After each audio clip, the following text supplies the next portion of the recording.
what I really find interesting in data engineering is that it is such a critical area that personally for quite a while I was kind of ignoring it in my career. And maybe I was doing some running around it, but I wasn't really in it. So for example, I don't know, 5-6 years ago or something, I used to hear the word Hadoop all around. I knew nothing, and I was not even bothered to look into what that potentially is, for example, and things like that. But then when I started getting into this area, I wanted to first understand things of not necessarily directly, for example, how it is within the cloud era, which is the current era we are living, where a lot of data engineering is happening with cloud infra and all of that. I want to go a bit before that. And I noticed there are lots of very interesting solutions that have been built around us. For example, Hadoop, for example, came out of a need.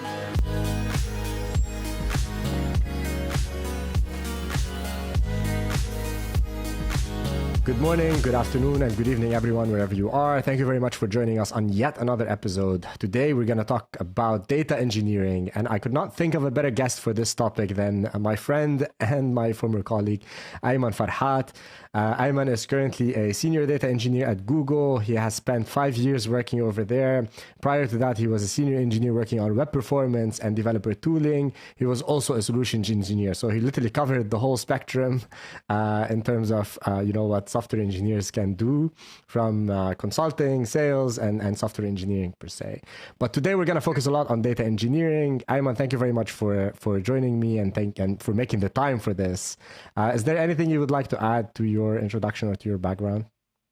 Thank you for having me. No, I think that's actually a great intro. So thanks a lot for that. I hope I'll be able to be up to the challenge of basically the chat. And yeah, looking forward to the discussion. Thank you. Knowing you, I'm pretty sure we're going to have a very fun conversation. All right, so let's start with the basics. And for people who don't know what data engineering is, because as we both know in the field, we always come up with new namings, new conventions, new acronyms, and new whatever. Can you just give us a basic definition of what data engineering is, what it covers? Yeah.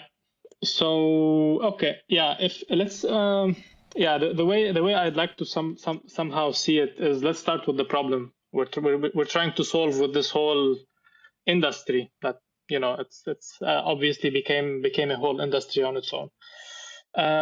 So imagine you're a developer, right? You write basically I don't know, some game. You distribute it across app stores and whatnot. It's a multiplayer game happening at the same time, people playing against each other. It gets super popular.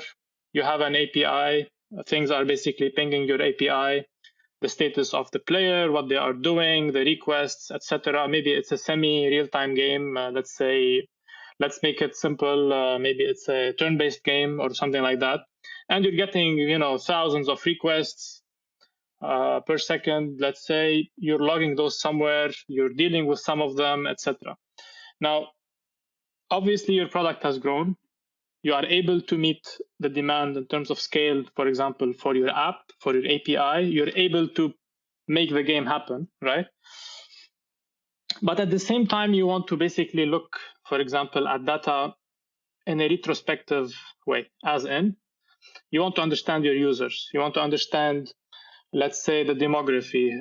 Let's say users from what location or from what team are playing what or buying what item, what is the most popular item happening, etc., etc. Obviously, you have your database. Let's say your database is maybe a transactional database, a relational database. Let's say it's basically dealing with transactions, with specific relations, etc. But then maybe you start querying the database, right?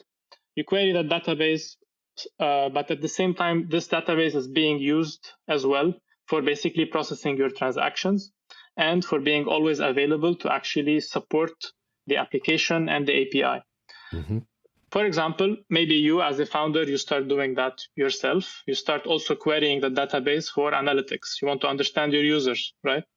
Why do I have a feeling that this is not a very good idea to query the production database for this type of information? Yeah, but let's say we're a startup and we're trying to be, I don't know, very scrappy, agile, nimble, etc. Then you start adding in a team of, I don't know, 5 people. They are your analyst team, data analyst team with a product manager. They want to start actually querying more things on the database. You have more access. You have now 5 people querying your database for purely analytical purposes. Then, for example, this team even grows more. Security starts to be one of the things, one of the questions, like, do I want to give access to everyone to this all-in-all database that is doing pretty much everything? Is my data in the best shape possible for analytical querying, for me to make sense of it? Is it ready for read-only kind of operations, as I mentioned now? Because at many points in time, the production database, for example, that is basically dealing with transactions and stuff, might not be suited for that because it is fully normalized. You have lots of relations, while the nature of the questions you'd be asking when doing analytical work, for example, might not really need that. Actually, as a matter of fact, for performance reasons, you might even need a denormalized database. So here you start thinking, okay, maybe I'll actually make a copy of this data, and I'll move it to some other database that is basically maybe the same technology, same thing, I'll just replicate it, full replica. Maybe that's one approach. Second approach, you start, okay, maybe actually I need to squeeze some more performance. I want this replica to be optimized in a different way. I want to merge in tables, put data that is similar to each other or that is related to each other in the same table so that I can query things faster. I want to apply specific indexes, etc., etc. So that's how we basically start separating analytical workloads from transactional application workloads. So that's one example of, for example, starting to separate this data, move it somewhere else, and provide the correct ecosystem or hub for providing this data to other people to consume. But personally, this is a very simple example of data engineering. Why? Because moving this data from, for example, the production database and keeping the analytical database all the time up to date, in sync, having all this data actually replicated in the proper way, but also, for example, following this new structure that I need, that is needed by, for example, my analysts or analytical people or other different roles. Maybe now, for example, I have machine learning engineers or data scientists who want maybe to make predictive models based on that data. For that, now probably I have to evolve my other database, maybe to even apply different other transformations on this data through, for example, a data pipeline that will apply step-by-step transformations, cleaning, filling in missing data, normalizing data, etc., to prepare it for machine learning models. So then now I'm starting to build or to create a new building block on top of that data as well to serve, for example, machine learning engineers or data scientists. And this is another, for example, use case of data engineering. Because we need to build this kind of back-end process that will prepare this data step by step, apply it based on requirements, and write it somewhere else as well in order to make it available for those teams. So if you think about it from a general perspective, or let's say a higher level perspective in this case, you are looking at creating something which is very popular to be called usually a data hub, where basically you have this kind of hub, well, that this could be a project, could be a series of projects that are basically, whose job is basically to take in data coming into your organization, maybe in the form of a relational database or a transactional database that is already dealing with, applications that are running. It might be logs. Those logs might be extremely unstructured. Some of them might be structured. Making sense of them, processing them, analyzing them, filtering them, cleaning them, doing all of that kind of processing with them based on the business requirements, and then eventually putting them into something we call the curated zone, where you basically have data that is ready to consume by other consumers. Consumers could be other services, could be analysts, could be data scientists, could be all of those people within the organization, where this data is basically ready for them. It could even be partners, for example, who third party exactly, who might want to get access to that data. And this is where access control, for example, is also a very important topic here, because, for example, where do you want to curate the data? Do you want to expose it as an API? Do you want to expose it in a bucket? Do you want to expose it in a view in the data warehouse, for example, which we can later on talk about the data warehouse, I guess. So all of those questions are part of data engineering. So I think as well, a lot of, how can I say, a lot of the talk, like when the first thing comes up, I think when people say data engineering, or at least for me, I kind of see in front of me a pipeline of multiple steps. That's the first thing that comes to mind visually. But I think it's not just about data pipelines and kind of because also maybe later we can go a bit more into the details of a data pipeline. But it's more than that. There's a lot of things at play. You have to be involved with the database decisions.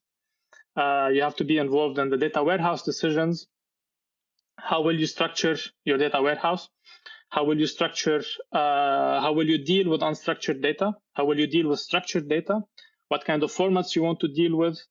How will you basically process this data? Will you process it in batch, for example, like a regular, for example, once a day, 3 times a day, whatnot? Or will you do streaming, which is another also part where, for example, in streaming, it has its own challenges as well. Or do you want to do both, for example, for specific purposes? We can also talk about that. Perfect. At the same time for the same use case. So there's a lot of, I think, questions at play. Yeah.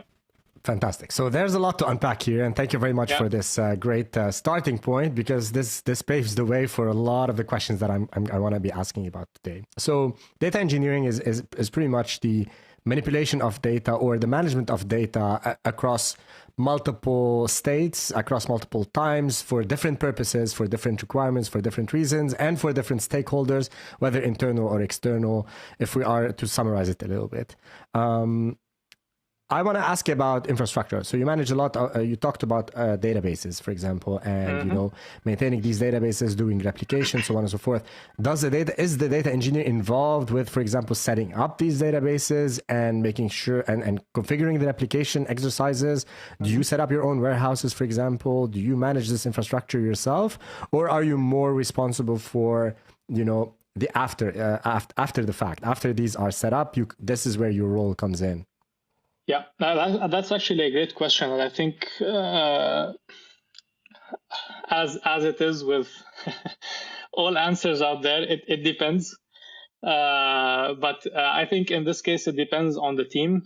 I personally work in data engineering within a professional services context, as in I work with the overall professional services team in my organization, where basically I work on building tools, building solutions, coming up with system designs specifically for data migrations related to specific projects, basically of organizations moving into GCP.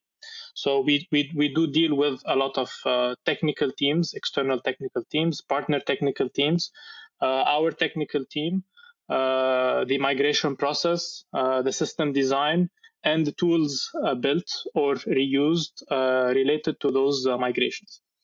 And what I can tell you is this is why it depends, because, for example, there are teams, which I think this is a very interesting approach, that sometimes would actually have someone, for example, who's an infra expert, for example, whose job would be basically to help them set up the infra and maintain it. And I think this is very important, because within data engineering, or within a data engineering project, or let's say you're building up a data hub, let's say. So a data hub, you can think about it in the context of a cloud project in general. It could be a set of projects, right? A set of projects working together, networked together in a way, Each project may be specialized in a specific area, such as a project for computing, such as a project for storage, a project for example, the data warehouse and things like that. There are certain different, how can I say, architectures or recommendations related to different use cases here. So setting up the infra for all of that, I think, is probably complicated, or not necessarily the specialization of a data engineer, thinking from the perspective of a data application engineer. So when you say you're doing data application, you're basically, for example, writing a pipeline, let's say using a framework such as Apache Airflow, for example. Then that framework, for example, triggering other jobs, triggering other services that are actually needed. For example, it could be a Spark processing job, or maybe multiple Spark processing jobs. And then at the end, for example, notifying a Kafka topic, basically to notify some other microservice to tell it that, yeah, we're done, send an email to the CEO telling them this job is done, for example. So to set all of that up, for example, sometimes, let's say, you might need to defer jobs to a Kubernetes cluster, for example, to defer jobs into a pod.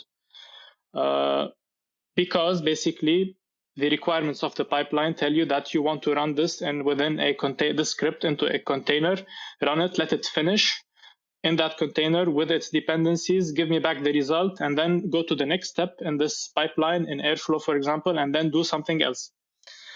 For example, the setup of a Kubernetes cluster, managing it, maintaining it, all of that, I think, is more within the realm of an infrastructure person, or someone who is basically more versed in that, especially when it comes to also building a maintainable infra, basically that is maybe done up to via the standard, secure. Exactly, yeah. There's a lot of specialization that comes and into play infra as here. code with Terraform and whatnot. So all of that has its own specialization. Yeah. This does not mean that the data engineer shouldn't know about that stuff. I think it's good to know about these things. For example, for me, I've been doing a lot of kind of exploration around Terraform, specifically because, for example, one need is that sometimes I need to test specific setups, for example, when coming up with or planning a system design. So let's say I have a big system design document I'm writing for a specific migration. Obviously, I'm not going to write it without testing some things. Sometimes I might want to replicate, for example, the same test, or maybe I want to give it to a colleague to replicate the same test with the same environment, with the same setup, with the same 6-7 services working together. Configuring the network, for example, is not something trivial to do in the UI, for example, or to make sure, for example, your colleague is replicating exactly the same thing. Because in an enterprise environment, you have sometimes maybe a lot of restrictions, such as firewall restrictions, VPC, and whatnot. All of that comes into play. I think this is where some knowledge of infrastructure as code and trying to replicate infra environments for data engineers could be very interesting and very useful. Maybe not for production, but it's good to know, and it will help them in production. Of course. Now, maybe I went a bit off topic a bit here. No, it's great because this is you're also validating the idea that software engineers who are also generalists, they are a little bit more, let's say, capable of moving forward, pushing forward a little bit further than when you really do a deep dive and specialization to a small specific area, and that's great to hear. It's a little bit of a nice validation to the concept. What excites you as a data engineer? This is more of a high level topic, just to zoom out a little bit from the technicalities, which we're gonna go back to in a little bit. But as Ayman, as a data engineer, what are the things that motivate you? Yeah. What excites me? Honestly, I think what I really find interesting in data engineering is that it is such a critical area that personally for quite a while I was kind of ignoring it in my career. And maybe I was doing some running around it, but I wasn't really in it. So for example, I don't know, 5-6 years ago or something, I used to hear the word Hadoop all around. I knew nothing, and I was not even bothered to look into what that potentially is, for example, and things like that. But then when I started getting into this area, I wanted to first understand things of not necessarily directly, for example, how it is within the cloud era, which is the current era we are living, where a lot of data engineering is happening with cloud infra and all of that. I want to go a bit before that. And I noticed there are lots of very interesting solutions that have been built around this. For example, Hadoop, for example, came out of a need where data processing was basically pretty expensive on a single machine, and it still technically is limited on a single machine. Imagine you have, I don't know, gigabytes of logs that you want to analyze, right? And you want to make sense of, maybe apply aggregations, apply calculations on it, and get a result. So what Hadoop solved at, for example, that time was basically with common hardware, basically hardware that you could buy off the shelf, or if you have a bunch of computers and hard disks, you can set up a cluster, for example, of 100 machines. Your data, you write it into HDFS, which is a distributed file system. Your data gets basically chunked across the machines and at the same time replicated to account for any machine failure on disk, etc. So, for example, your 10 gigabyte file, let's say you have 5 machines, is kind of replicated across those 5 machines into chunks. And then you have those machines running all the time. And then you want to run a job on that file specifically. So you would tell the framework, hey, I want to actually run this file, run a processing on this file. And what's going to do is basically it will basically map this job, basically locate the chunks of that file, and on each machine separately run that job independently in parallel where that chunk is actually living. So let's say the chunks, let's say the file is living on 5 machines, right? It will run basically on five processes, 5 jobs in parallel on those machines, get the results individually, then reduce them and combine them into one basically result. So for me, this is what kind of excited me a lot back then, is that, okay, this means this industry is all about distributed computing and running things in a distributed way, where you are dealing with terabytes of data, and you're not really afraid of dealing with that amount of data, because you have very interesting frameworks out there that have been built and built really well to basically kind of support all of these things. And for me, coming from the web industry, honestly, I was starting to get a bit bored by seeing frameworks being built and built again, doing the same thing. Same almost, crowd over and over right? again. Same problems, different way of solving them.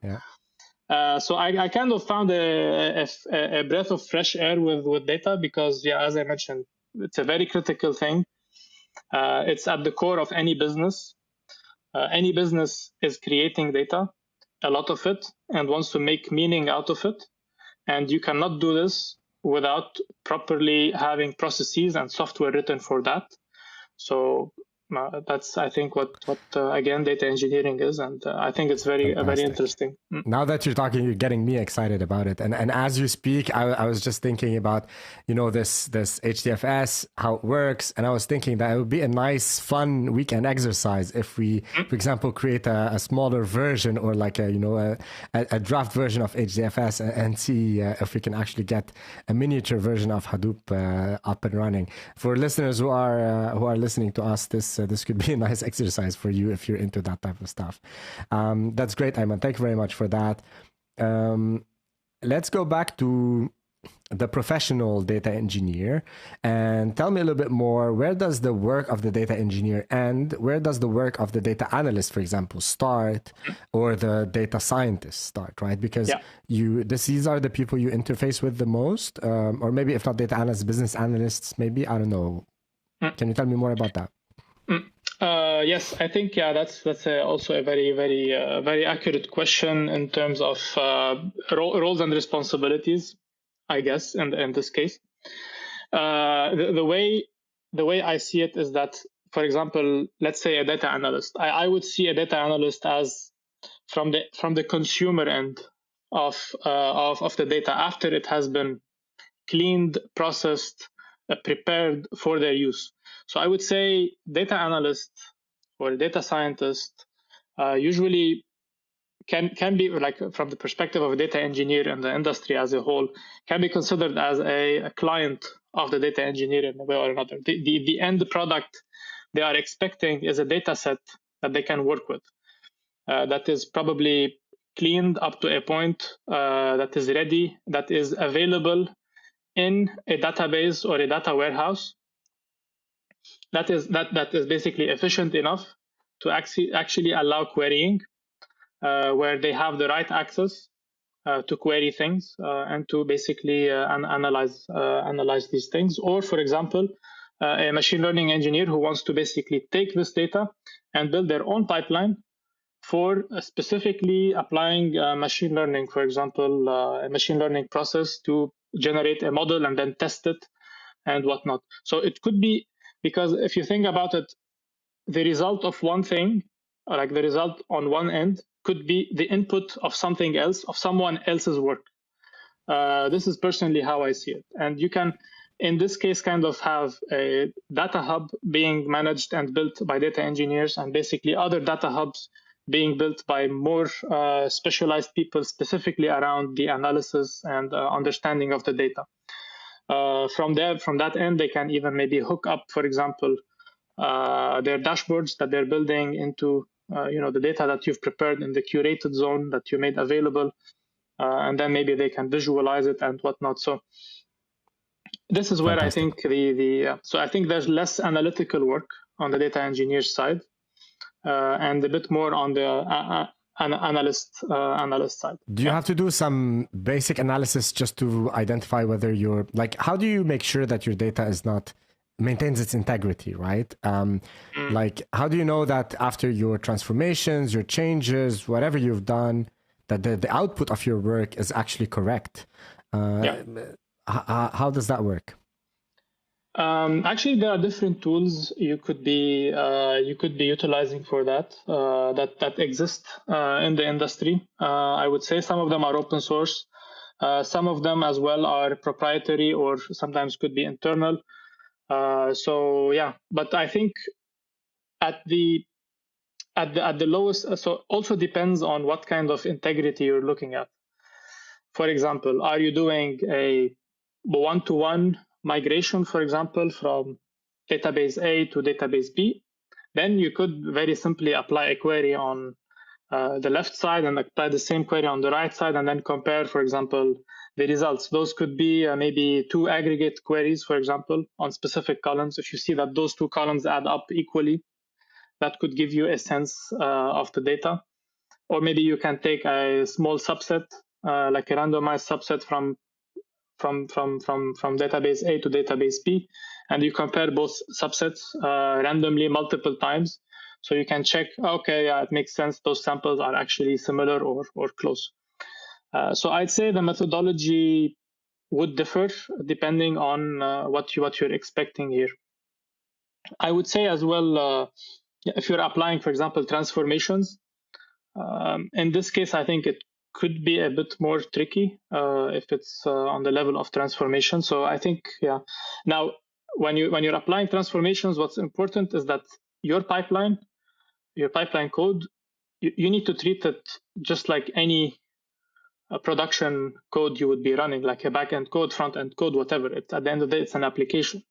So integrity of code is super important. For example, if you have a data pipeline, you do write unit tests for your every single step, and you do write integration tests as well for your pipeline overall, and how it basically, and end-to-end tests basically to make sure that it's actually running properly and outputting the right data. Because you always have also a development environment, you would have a pre-production environment where you run a subset of data in, and you analyze the subset out, because it's probably easier to analyze, and you have less data to work with, so you can work a bit faster. But this testing process is very important as well. If you're applying transformations and you have a pipeline in place, just like you would do with any backend system. Yeah. Got it. You're predicting my questions. I was going to ask about testing and whether you apply or you create any unit tests or integration tests, but you've already answered that. Thank you for this. Obviously, from what you're telling me right now, there's a lot of work involved across the spectrum of engineering. So how are teams of data engineers structured and organized? You know, like in regular feature engineering, you might have a feature team, 5-6 people, cross-functional, front-end, back-end, maybe mobile, maybe even a DevOps engineer or a platform engineer who might join it. How are teams of data engineers structured within the engineering organization? Here we're talking within the typical engineering organization, I would say, like in a general, I think, setting or in a general organization. I would say that there's no one answer to this, as it is with pretty much everything, and as it is with different application teams. Honestly, I think every organization chooses this the way it wants. Personally, I would see it as that you would need specialized skill sets from every side, I think. So if, let's say, the team you have is specialized around building data pipelines from the perspective of ingesting data, preparing it, cleaning it, maybe applying specific rules to it and making it available to other teams to consume, like analytics team or analysis team. You don't need probably an analyst or a data scientist within your team, but you do need data engineers. You do need probably a project manager, because at the end of the day, you are writing basically a piece of software that basically has deadlines, it has a schedule, it has requirements, maybe some kind of product/project manager kind of role. And as well, people who have infra knowledge, who can maintain the infra of this data platform that we're talking about.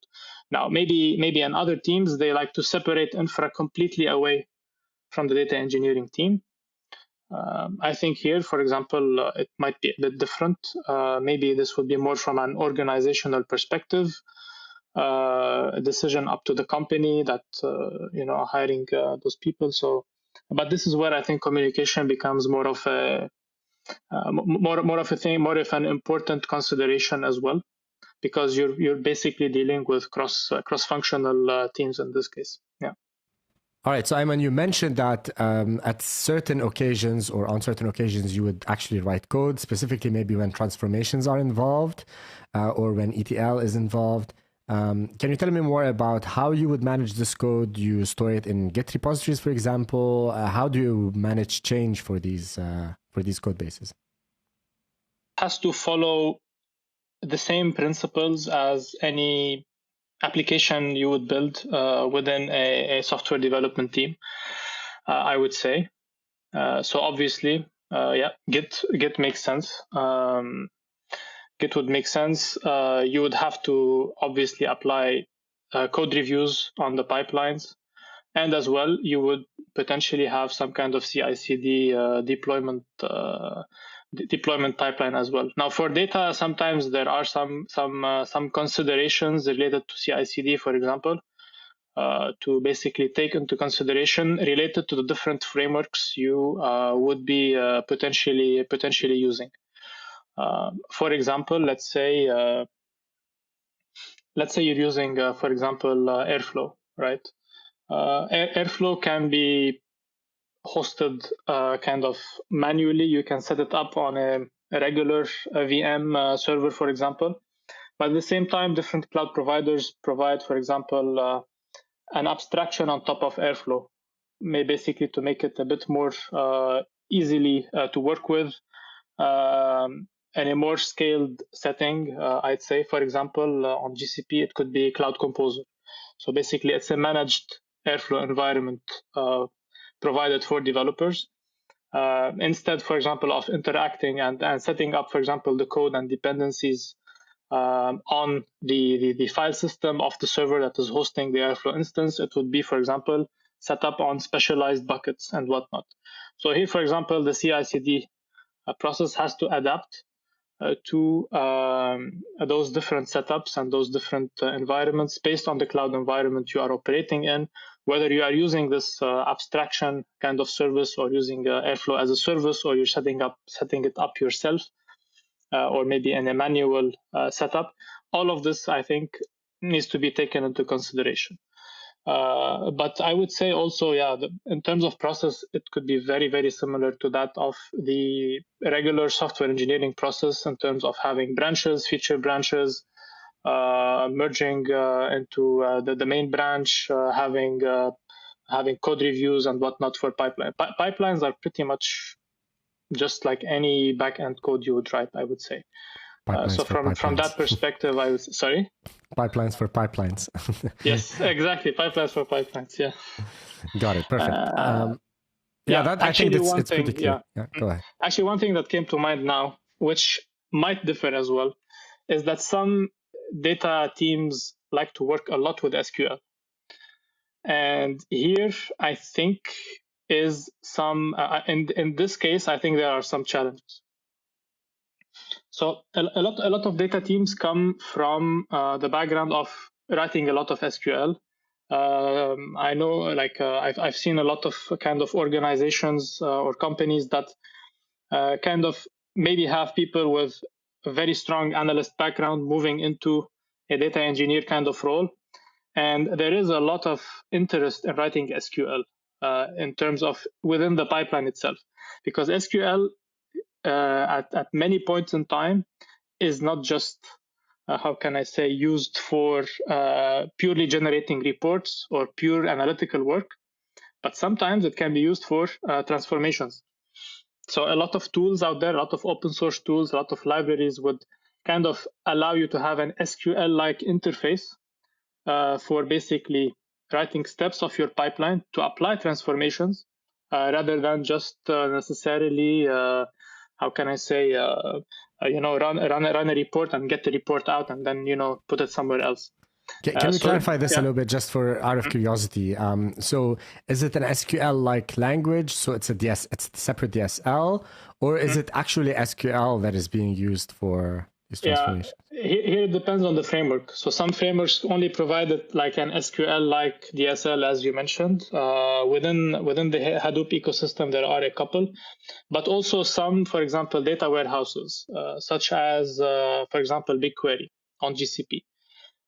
You're basically writing BigQuery SQL, which is based on SQL, like you're writing proper SQL basically in this case, running on the BigQuery engine, right? Now the idea here is that these kind of technology or these frameworks are already giving you a lot in terms of the underlying engine to basically apply a lot of apply processing by writing SQL.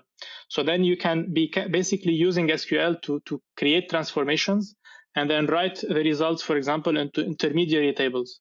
And then something else within the same process of the pipeline maybe picks up this intermediary table and does something else with it. So from here, I think the kind of differentiation I want to get back to is when writing pipelines, for example, if all your data, let's say, is living in the warehouse and the data warehouse, and you want to run, for example, a multi-step transformation, which is a pipeline across that data specifically already living in the warehouse that you want to execute SQL against, and then you want to basically write into target tables within the same warehouse, you could technically be writing a pure SQL pipeline.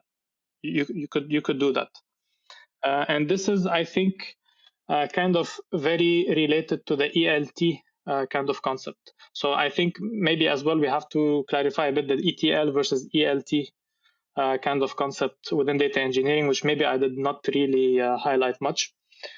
So traditionally, ETL, which stands for extract, transform, load, which is kind of the traditional data pipeline concept, which basically tells you, okay, your pipeline is basically going to extract data, is going to be, responsible for extracting data from point A.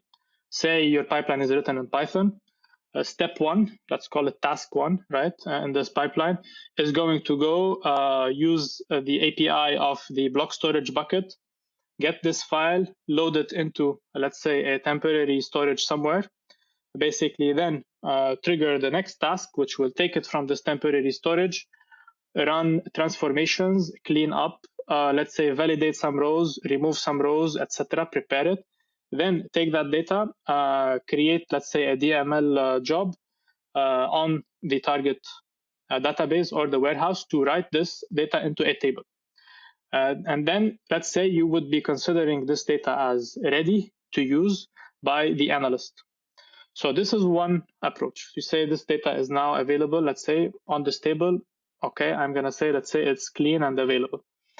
Now, the other approach is called the ELT, where the data warehouse itself has evolved in terms of SQL engine underneath that can actually support processing, where you can actually run longer and bigger and more complex queries that could maybe even in one query, you might have 200, 300 line query executing and able to execute transformation jobs on the data, which means you would be in this model basically storing raw data or maybe almost raw data after maybe basic cleansing or basic setup, basic maybe formatting of the data and whatnot into kind of entry tables, let's say, in that data warehouse.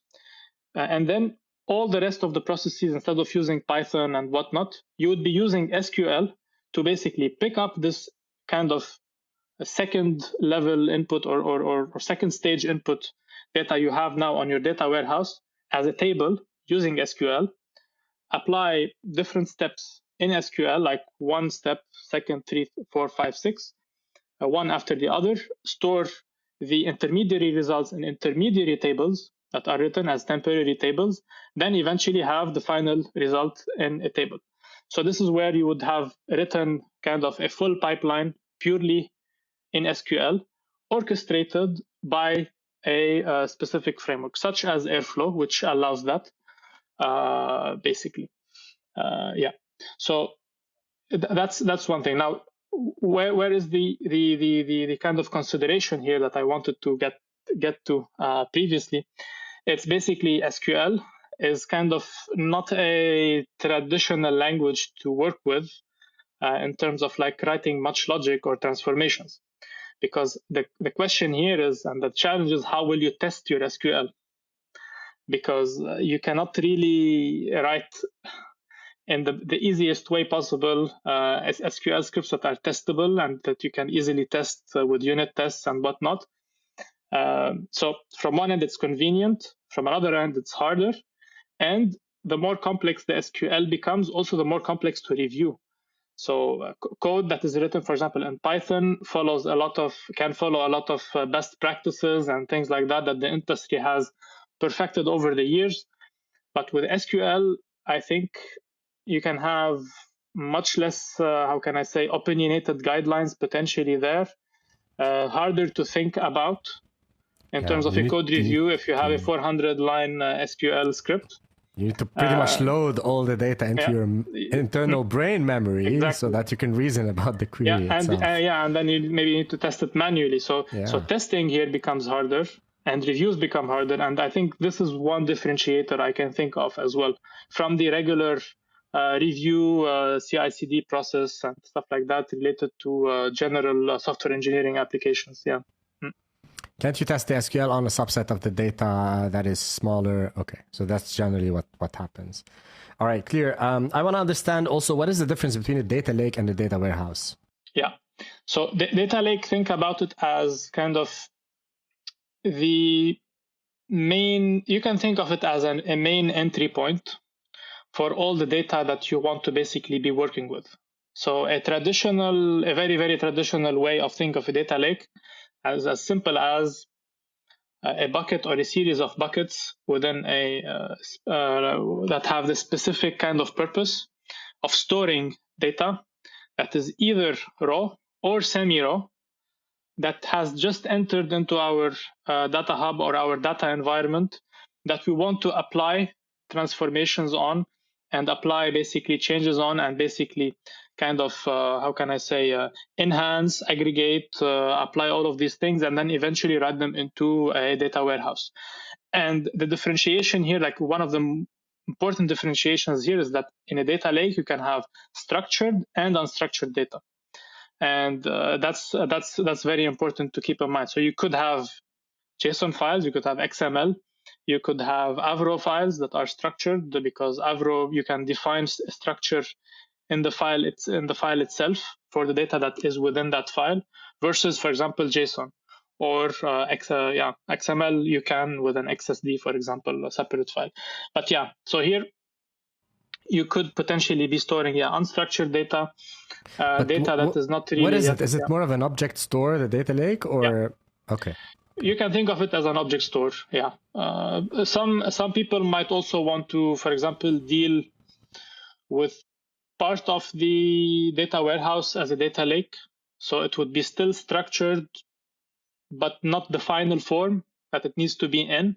But they would prefer to store it, for example, in an initial set of initial data set in the data warehouse as maybe semi-structured data as well, because it might be easier for them. Maybe if they want to apply ELT, as I mentioned, it would be probably easier this way, because ELT would run within the context of the data warehouse itself. So it would read data that is within data sets that are within the data warehouse. So yeah. But you can think of it this way. I think it's just it's a fancy name, but yeah. All right, clear. You mentioned before the concept of batch processing versus streaming. Mm-hmm. Can you clarify a little bit the distinction and give us maybe a couple of examples of the use cases for each? Yeah. So you're working with batch means you're working with how can I say bounded data sets, bounded data. You know when the data will start and when it will actually end, because for example, let's say you have let's say at 10 a.m. every day you're processing 1,000 files or something around that from a specific bucket you're getting it from, and this is the structure you're working with, and this is the pipeline you're executing. And then you run this pipeline, and the pipeline finishes, ends, and you know that there is an output at the end that you will be storing. Sorry. Now, an output that you will be basically storing.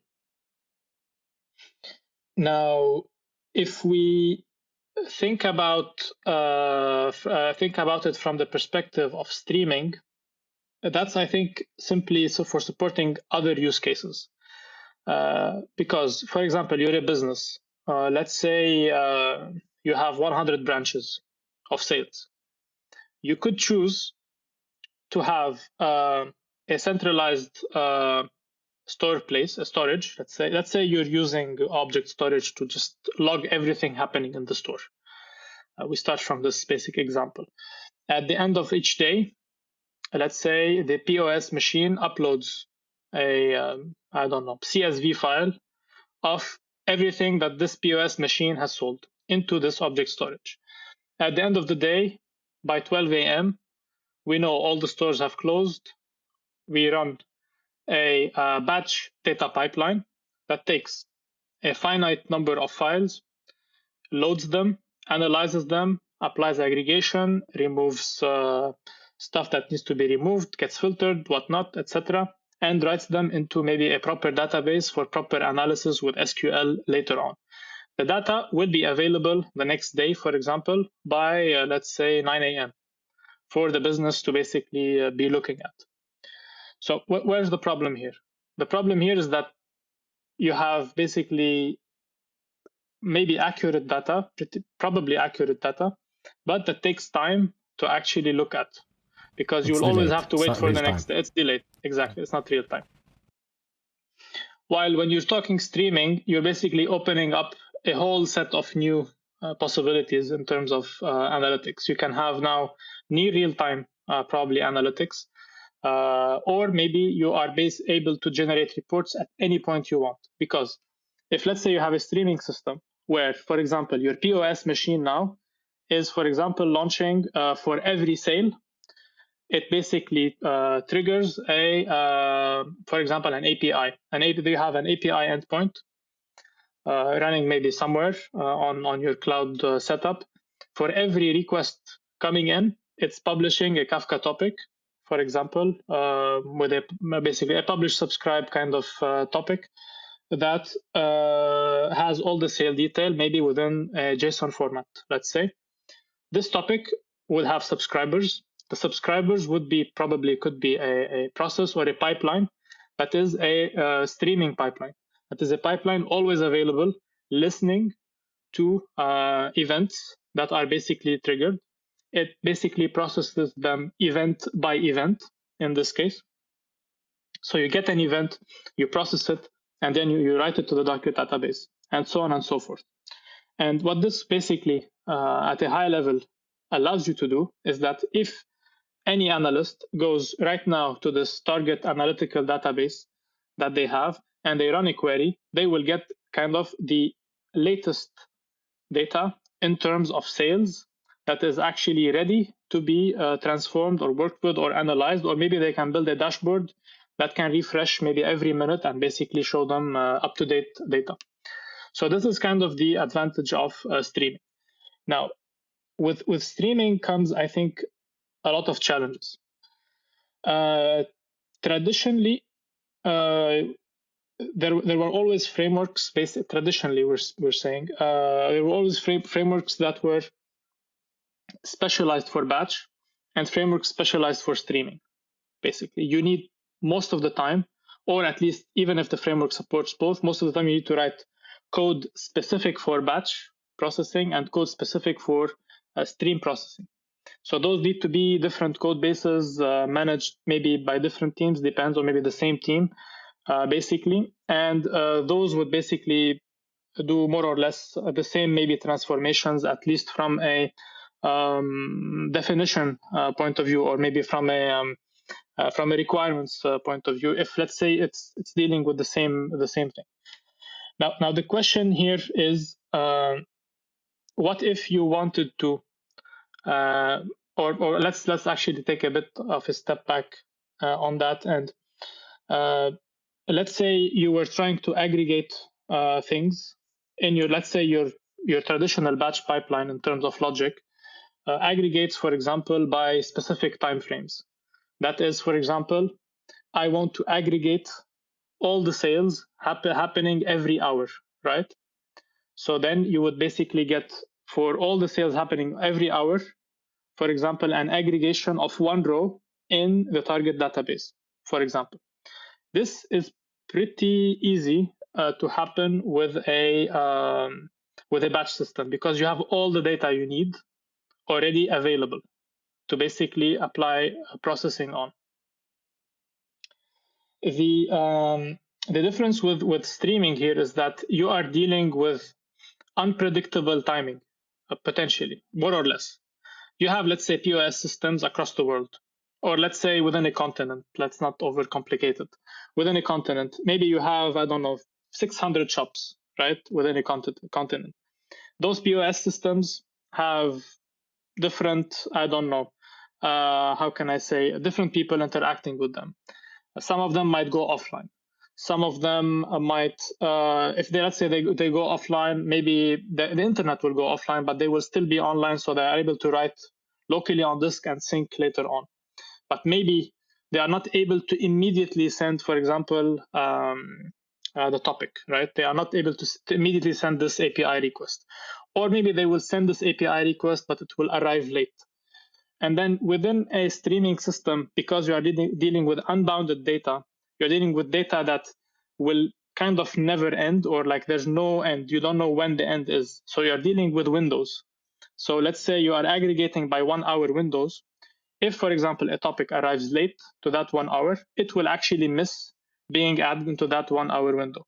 And even depending on how you have built your pipeline, your streaming pipeline, it might be completely discarded. And this is highly dependent on the messaging system and the pipeline as well. So here you can apply different strategies. You can have strategies for late arriving data. You need to also decide on the consistency. Do you need to define your windows as a function, or basically by the processing time, or by the actual time the event happened in the store, for example. So here, basically, the window definition is very important, and it has to be consistent. That's at least the most important thing, because you cannot mix up both. Say, for simplicity's sake, you went with processing time. You'd still have potentially late arriving data. So this basically, is kind of streaming one of, data is.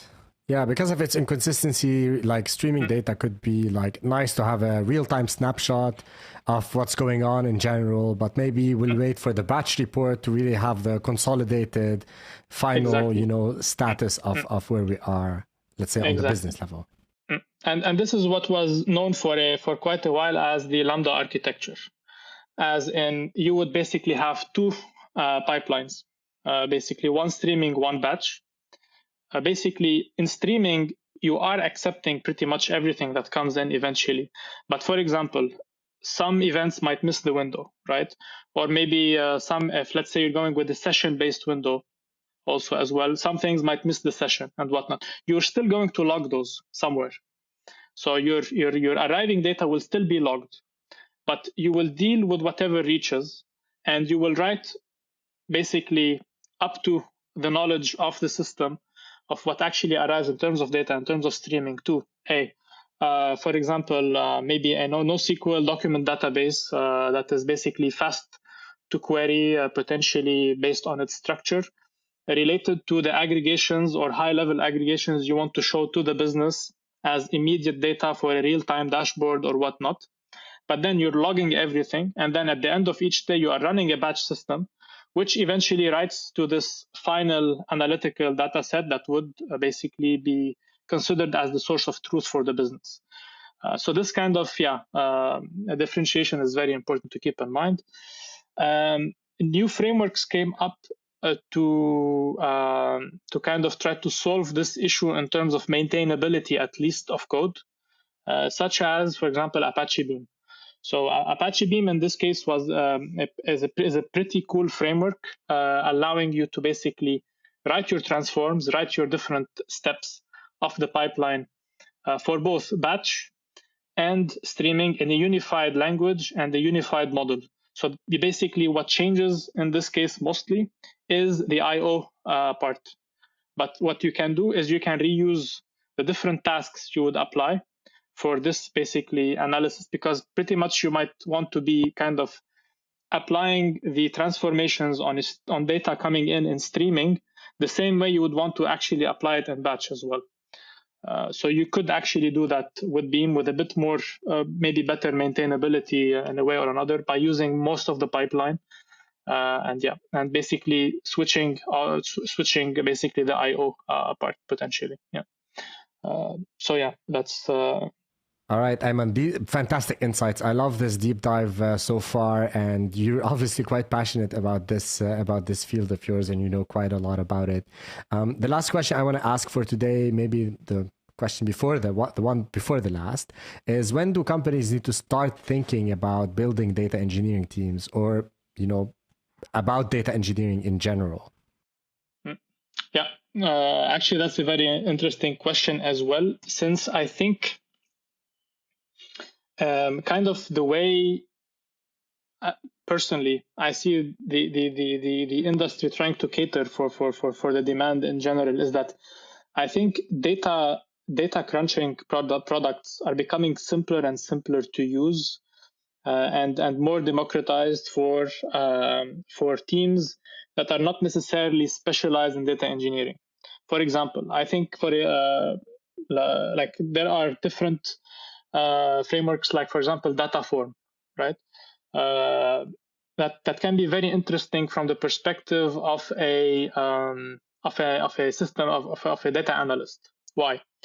Because let's say you're a data analyst in an organization and you love to work with SQL and maybe a bit of Python, and you don't really want to get too deep into all of that.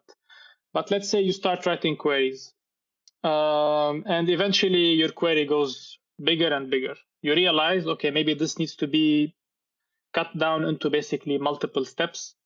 and I need actually to start doing, like I'm trying to do, let's say, transformations in an ELT kind of fashion. So I have a very capable data warehouse at my disposal, available as a service. I can load data easily. I can run ELT as multi-step process, for example, using a framework like Dataform, which allows me to have an orchestrator of different SQL scripts chained together as if like they're a data pipeline, but purely SQL. So basically, SQL piece A, SQL piece B, SQL piece C. Let's say all do different transformation steps right into intermediary tables and then depend on each other. That's a data pipeline in a way or another. But within a cloud environment, if your data warehouse is pretty capable of supporting this kind of work, then I think there is a lot of self-sufficiency that a business can have with a lot of products that are available in the market today that don't necessarily need a full data engineering team. That's basically how I see it. So I'd say it's very tricky to say by what time or when would a business need a full-fledged data engineering team. That's actually going to really depend on the use cases that are needed here. For example, like, are you, for example, as a business, transforming away from just analytical work and some transformations that could be easily supported with one data warehouse setup containing everything you need? Do you want maybe to, I don't know, start interfacing in your pipelines with other APIs, for example, orchestrating those together and then writing in the data to the final destination in the warehouse? So I think so you can think of it as maybe once the data analyst within a business starts needing more support, more back-end support, more software to be written to cater for the needs of the analysis that they are carrying out. I think this is where needing data engineers probably comes in. Or maybe if, let's say, you're building probably products that truly need basically data engineering work. I don't know, for example, let's say you are already anticipating that, as in, let's say you're a company, I don't know, that where data, for example, is critical for decision making within the application itself, for example. I think here you would need that you would already need data engineering. Say, let's say you are building, I don't know, a web analytics. Let's say you have a web analytics product. With web analytics, you have real time data that needs to be basically worked with. Obviously, this is back-end engineering as well. It can kind of, like, things can overstep on each other a bit here, but I think maybe the back-end engineer can probably build some skills in data engineering frameworks. At the end of the day, if you think about it, you're writing software. You're just writing software with specialized frameworks for crunching a lot of data. That's basically, by the way, the distinction here. So in that case, quote unquote data engineering is needed, whether by a specialized person or people within the same engineering team who are picking up those frameworks to basically cater maybe for real-time data or cater for efficient processing of batch data for supporting that application, let's say, since it is let's say an analytics application, for example. So I'd say, yeah, that's And that's a great segue to the last question I have. So let's say someone who's watching the episode today got inspired by your journey and your career, and they want to be a data engineer. How would they go about it? Okay, yeah, interesting question as well. I think the first probably thing to do is find a problem to solve related to the current role you're in. For example, say you do web, right? You do full stack web. Try to find a problem. Let's say you have, I don't know, gigabytes of web server logs living somewhere, right? On being logged somewhere on a server, right? would it interest you, for example, to write a system that can basically analyze this data, crunch it down, and basically make sense of it without and not going for a monolithic approach? For example, let's say you work with PHP. You're not going to go and parse those logs and potentially, I don't know, generate insights with a PHP script running on a single server, dealing with, let's say, I don't know, 15 gigabytes of data. This is where you need a specialized framework, such as, for example, PySpark, let's say, or Apache Beam or something like that, to basically basically ingest your input and distribute this data on multiple machines, potentially within a specific setup or specific environment, to basically crunch it separately in parallel and then reduce it into one output that you can basically deal with or write it somewhere. So I think I'd say the general advice would be to pick up a framework that would be interesting enough for you, with problems that are interesting enough for you. I'd say Spark is a very interesting framework to work with. It's I think a very popular one as well. You can find a lot of things around it. It's open source, Apache Spark. You can start playing with it with notebooks, with Jupyter notebooks, and maybe that will trigger some interest. Also, if you get into, for example, working with pandas, which is a very popular library, I think you'd find a lot of the data structures available in pandas, potentially available as well in Spark or supported in Spark in a more distributed manner as well. So that could be also an interesting segue if you have interest in kind of crunching data, to actually start building applications that crunch basically a lot of data. And there's lots of sites with also a lot of data to basically get inspired from. Yeah. Ayman, this conversation has been brilliant. Thank you very much for your time and your insights, your knowledge, your experience, and everything you've shared with us today. Again, I cannot thank you enough. Thank you for everyone who was listening to this episode, and we will catch you next time.